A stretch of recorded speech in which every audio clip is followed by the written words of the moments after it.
This is Greg Pass with the Americans of Wartime Museum. Today's date is June the 5th, 2022, and I am in Reading, Pennsylvania at World War II weekend, and we have the pleasure to sit down today with Joseph Parker to talk about his wartime experience during Desert Storm. Joe, give us your full name and where you were born. My name is Joseph Parker. I was born at Irwin Army Hospital, Fort Riley, Kansas. And your dad was in the service officer. Yes, sir. What did he do? He was fire directions for 8mm howitzers, a Vietnam vet, which was a little rough growing up. As my brother put it after he passed, he was one of the first drill sergeants out of Fort Sill, an alcoholic and a Vietnam vet all rolled up into one. It was an explosive combination. Yeah. It made me tougher today. Any other vets in your family? My brother, both of my brothers were Air Force. My oldest brother was in 4 years. My youngest brother retired after 24. My brother-in-law was Army. My nephews, one was Army, one was Air Force. So you got a lot of history in the family. Yes, sir. Yeah. All right, so what was your motivation to enlist? Growing up in Philadelphia, not many prospects of college, so I ended up going in the Army. Which, when I told my dad I was going to Fort Sill, he asked me in pretty unpleasant words why I was going there. And I said that's the job I chose. Why did you select the MLRS that you did select? I think I had like 3 options at the time. Was MLRS, Lance, and I don't remember what the other 2 were. But it was an interesting field. So there's going to be a lot of people that are going to watch this that have no idea what MLRS is. MLRS stands for Multiple Launch Rocket Systems. If anybody remembers Desert Storm, each rocket carried 644 implosive pellets, and when you get a volley of 12 rockets, it basically inundated the area and saturated it with explosives. My understanding is we were hitting the Republican Guard in Kuwait, so that was pretty devastating for them. Let's back up real quick. So, okay. You go through basic, and then you go through AIT, and what's your job on the MLRS rocket system? What's your particular job? I was fire direction, basically in the headquarters vehicle. We would send the target data to the launchers, and then they would fire the mission. When I was stationed at Fort Sill, I did have the opportunity to go out on what we called air mobiles. They would take the guts out of the launcher, put wheels on it. They would take 2 from the headquarters, some from the survey team, and airlift us by Chinook. Basically, it was designed to go 70, 80 kilometers inside enemy territory. You fire the mission and then you're on your own. It's a suicide mission, basically, to get a further strike. I did that 4 times. It was interesting. So, Kuwait and Iraq, first of all, had you even heard of Kuwait before you found out you're going to be involved with the operation? Before that, no. So, how was the news delivered to you that you were going to be deployed, and what were your thoughts going through your head at that time? At that point in time, I was stationed in Germany. We got news we were fixing to be deployed. We didn't know exactly when. So my deployment came on the 15th of December, 1990. Basically, we were put on buses, taken to an airplane, and then unloaded on the airstrip in Saudi Arabia before we were situated. You remember getting off the airplane and land at night, or was it? We landed during the day. What was your initial thoughts about the country when you first got there, Saudi Arabia?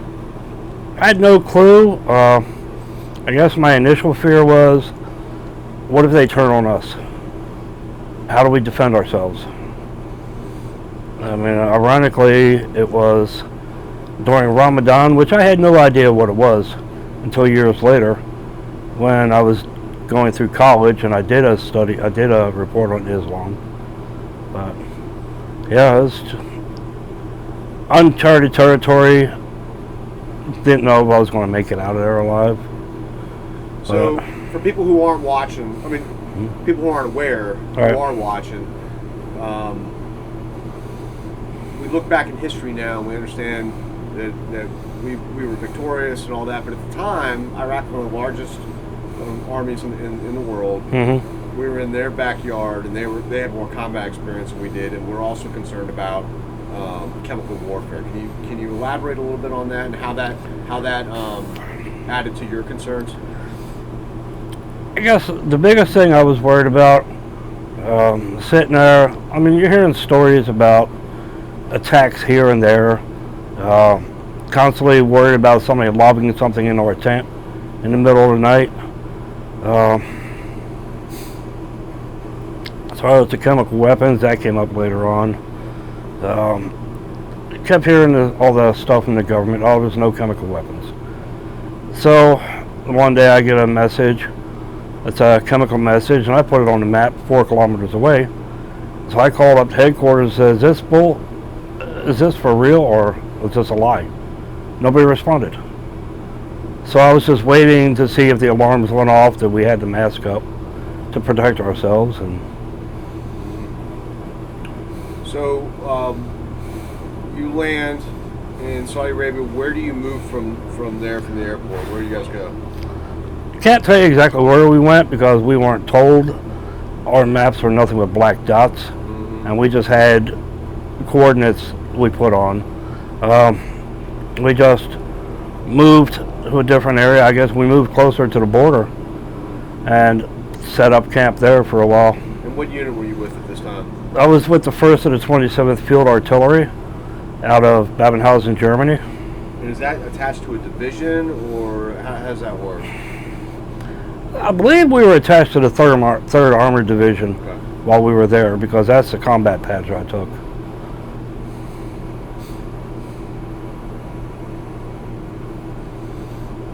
Okay, so you end up moving north with all the other divisions, and then at some point, it's go time.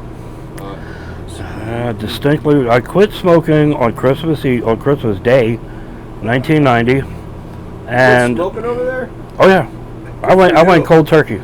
Good for you. Took me years later to finally quit, but laying in the sand on January 17th. It was about 5 o'clock in the morning local time. First plane went overhead. I rolled to my buddy and said, "John, can I have a cigarette?" Because I knew the war was on. And again, you get scared. Yeah. I was like, what's going to happen? So walk us through, at some point you moved north into Iraq, I assume? Or Yeah, we moved in. We spent 4 days traveling through Iraq. And the one day, the general's helicopter comes flying in, and word went through that we crossed the line forward to the front line of own troops, which we called the FLOT. We actually crossed into enemy territory because that's where our commander took us. But we had no clue. But I mean, the thing I do remember is going through, I had the machine gun on top of my vehicle, around the ammunition sitting on top, couldn't load it. It was a M577A1 armored personnel carrier. Okay. So I remember having to put sandbags. It was hard enough to stand up in there without anything on the floor, but it was even worse when I had to line the bottom with sandbags because of explosives that we could possibly run over. Unfortunately, I never hit any of it. But So, at some point, did your unit utilize MLRS? Oh, quite often. Yeah, I remember watching. They would launch the volleys, and the Black Hawks and the Apaches would come in the light of the flames, would strafe the enemy with fire on them, and then they would pull back, wait for the next volley to go. And so those missions, are they called in by elements obviously in front of you guys, like possibly from the 3rd Armor, I imagine? Yeah. Who's calling that in? Right. Now, when you guys do those volleys, do you get feedback from a forward observer, or how does that work? Honestly, don't have an answer for that. All the missions were sent from the headquarters track, and I was in a platoon track, so they had the main computer. All we had was what we called the idiot kit, just a little box that we had basic information that we had. So all I could do was listen to the radio traffic that was going on. It's the only way I knew what was happening. Were you guys in mop gear? We did have to go to mop once in a while. Not very comfortable in that heat. I mean, I look at people and they say, "Oh, it's hot." I say, "You have no idea what hot is. Hot is 115 in the shade, and you're in full gear." So that drive that 3rd Armor and your unit, my division, everybody did was long haul, about Right. three days. Can you describe what moving like that for about 72 hours nonstop is like? It wasn't easy. You get into where you're going, you set up, and you're there for a little bit, and then told to tear down. We're moving again. We did what we had to do. All right, so where do you know where you guys ended up at? Were you guys near Highway 8 or Bosra, or do you know? I have no idea. I do remember going to King Khalid Military City for visits, but we were somewhere around there. I don't know exactly where. So when you look back on your time in theater, do you have any particular memories that stand out when you think about Desert Storm? Whether they be frightening or funny or just memorable experiences stand out in your mind? I have a tattoo from somebody I was stationed with. He is currently serving maximum security in Tennessee for manslaughter I don't believe he committed. I got a tattoo in his honor. It says "Friends Forever." He was a guy that you served with in Desert Storm? Yeah.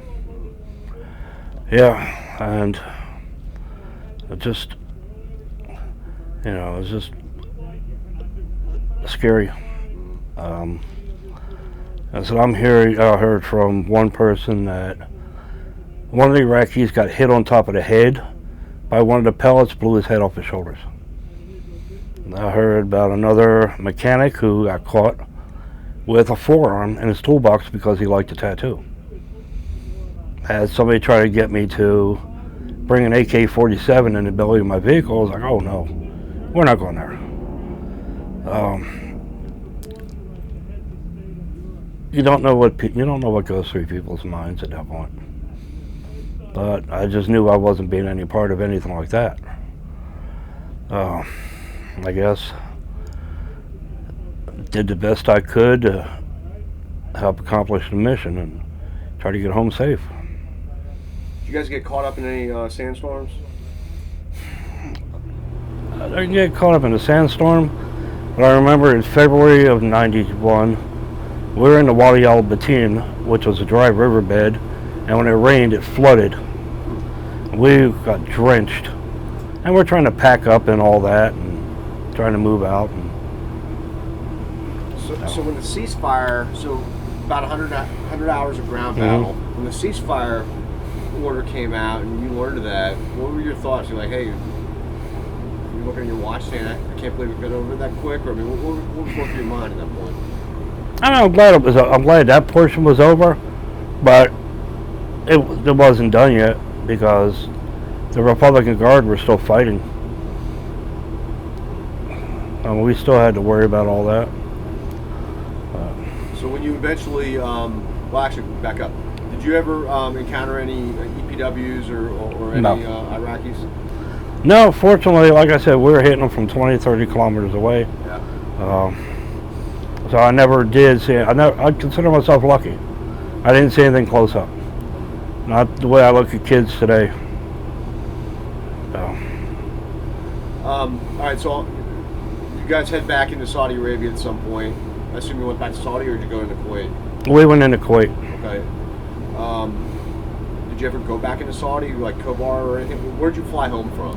I believe we flew out of Kuwait back really? to Germany. Okay. So how long were you in Kuwait after the war ended?